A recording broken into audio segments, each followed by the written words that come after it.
Daiza Frank ang isang senior citizen na nagpakilay sa Candelaria, Quezon. Pantay baga. Pantay. Kilay is life. Sana ang peg ni Mami Ellen, pero kilay is laugh ang naabilyata niya sa package na yan.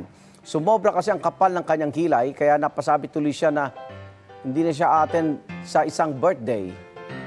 Pero bago pa kayo magtaas ng kilay, nilinaw ng semi-permanent makeup artist at youth scooper na si Realin Esmilio na pampagood vibes lang yan.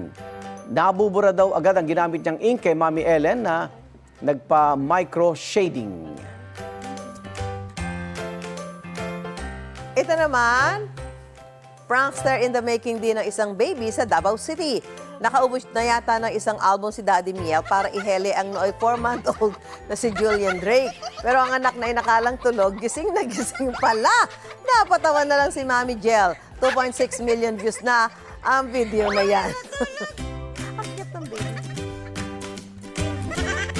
Igan, mauna ka sa mga balita, mag-subscribe na sa GMA Integrated News sa YouTube para sa iba't ibang ulat sa ating bansa.